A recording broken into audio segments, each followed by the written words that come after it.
Listen to the sound of your own exhale. It is Friday, 5 in the afternoon.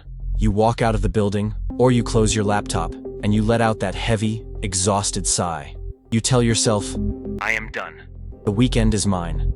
My free time finally begins. You are tragically mistaken.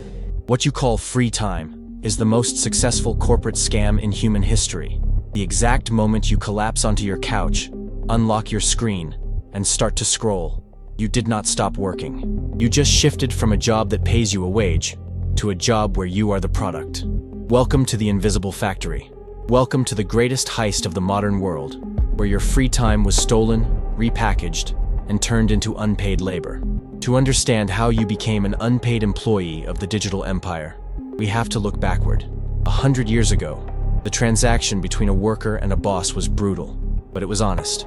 You went into a coal mine, a steel mill, or an assembly line. You traded your physical sweat, your muscle, and your time for a wage. When the factory whistle blew at the end of the day, you walked out the gates. And the exact moment you stepped off the company property, the company stopped making money off of you.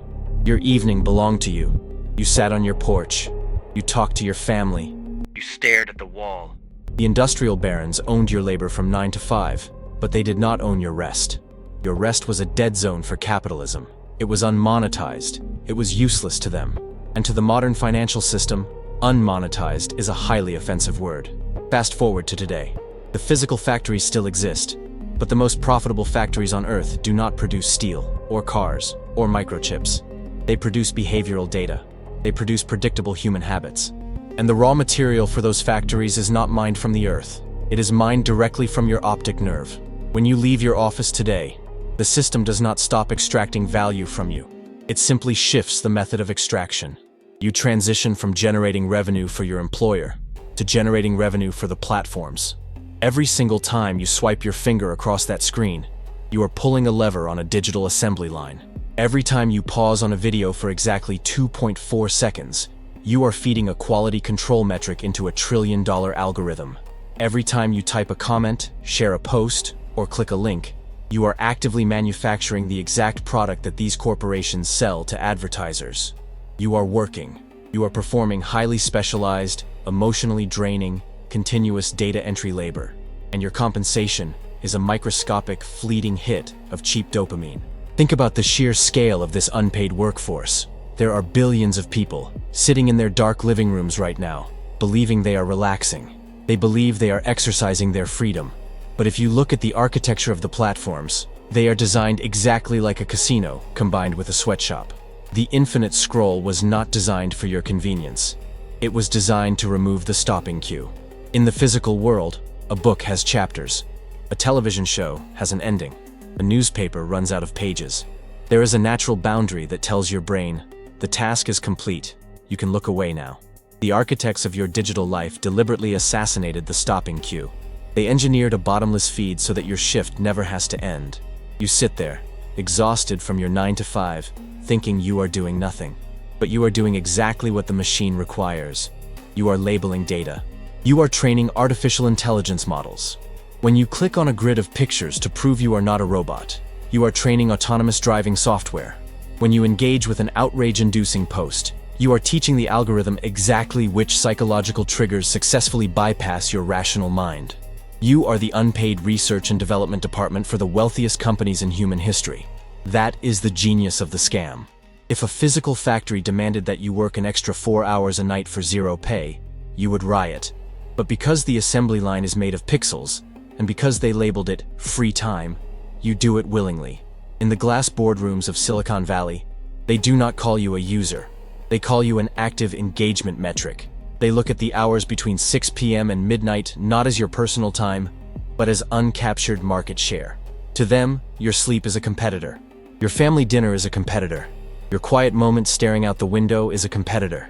The CEO of a major streaming platform literally stated on record that their biggest rival is human sleep. They are openly declaring war on your biological need to rest, because every hour your eyes are closed is an hour you are not working the digital assembly line. Imagine the absolute audacity of this business model. They build the digital empty mall, but you have to stock the shelves. You create the content. You take the photographs. You write the updates. You provide the commentary. You are the product, you are the manufacturer, and you are the consumer, all at once. The platform simply sits in the middle and collects the toll.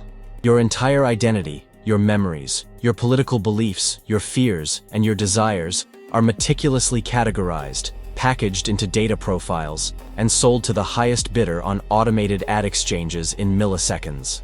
You are being traded on an invisible stock market of human attention, and you do not even get a dividend. But the trap goes even deeper. You have to ask yourself a very dangerous question. Why are you so susceptible to this? Why do you voluntarily hand over your remaining hours to a glowing screen? The answer is the most sinister part of the entire design. The system needs you in a very specific biological state. It needs you exhausted. If you came home from work full of energy, full of vitality, you might do something dangerous. You might start a business. You might learn a new skill. You might organize your community. You might build a life that does not require their constant intervention. An energized human being is a threat to the consumption economy. Therefore, the modern work environment is specifically calibrated to drain your cognitive bandwidth. It is not just about physical tiredness. It is psychological depletion. By the time you get home, your decision-making capacity is completely bankrupt. Your willpower is entirely spent. You do not have the cognitive strength left to build your own life. You only have enough energy left to consume. And that is exactly where they want you. The exhaustion from your first job creates the perfect psychological vulnerability for your second job. They break your resistance during the day, so you will willingly put on the digital collar at night. You are a biological battery, and your free time is just the cord they use to plug you in. Let us talk about the concept of a hobby. Think about what a hobby used to be 50 years ago. Your grandfather went into his garage and built a wooden chair. Your grandmother planted a garden and grew her own food. People painted. They restored old engines. They knitted. They fixed things that were broken. A traditional hobby had a very specific, very dangerous characteristic. It was productive, and it was deeply independent. When you build your own chair, you do not need to buy one. When you grow your own food, you bypass the grocery store. When you fix your own car, you starve the mechanic and the dealership. The corporate machine looked at this independence, and they saw a massive, terrifying flaw in their business model. They realized that as long as people knew how to entertain themselves productively, there was a limit to how much money could be extracted from them. So, they initiated a cultural assassination. They systematically murdered the traditional hobby, and they replaced it with a highly profitable imposter. They called it leisure. Today, if you ask the average modern worker what their hobbies are, they will say, watching Netflix, gaming, scrolling, going out to eat. Look at those verbs. Watching, scrolling, eating. None of those are hobbies. They are acts of passive consumption. The system successfully redefined the concept of free time. They convinced you that free time means the time you spend consuming the products they sell. You do not create anything in your free time anymore. You simply ingest. You trade your active participation in reality for a monthly subscription fee. But the trap goes even further. And this is the part that should truly make your blood run cold. Let us examine the holy grail of the working class, the weekend, Friday night to Sunday night. This is where the second phase of the corporate scam begins. They convinced you that these 48 hours are your reward. But look at what actually happens to your money during this supposed free time. You work all week, grinding through stress, office politics, and physical exhaustion, just to earn a paycheck. By Friday evening, your nervous system is completely fried. You are carrying a deep, heavy baseline of anxiety. So, what do? You pay the weekend tax. You pay for a premium food delivery service because you are physically too exhausted to cook the groceries you already bought. You go to an overpriced bar and buy expensive alcohol, not to celebrate, but to chemically numb the lingering stress of the work week and the incoming dread of Monday morning. You buy clothes you do not need, or gadgets you will never use, because clicking the Buy Now button gives you a fleeting, 2-second illusion of control over your own life. Look at the perfection of this economic loop. The corporation causes your exhaustion from Monday to Friday, and then the broader corporate ecosystem sells you the temporary cure on Saturday and Sunday. You are bleeding money to heal the trauma of making money. The system pays you a wage, and then immediately sets up toll booths in your free time to collect that exact wage right back.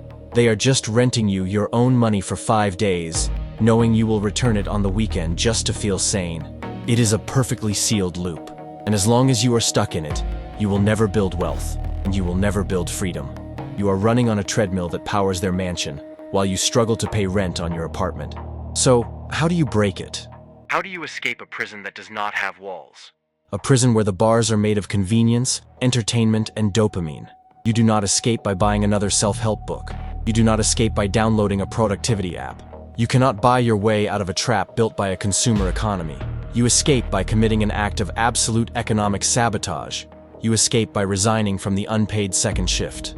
The system is utterly terrified of a human being who can sit in a quiet room and be perfectly content. The system does not know how to monetize a person who goes for a long walk in the woods without a smartwatch tracking their steps. When you turn off the glowing rectangle, you cut the IV drip of their revenue. When you read a physical book, you are entirely off the grid.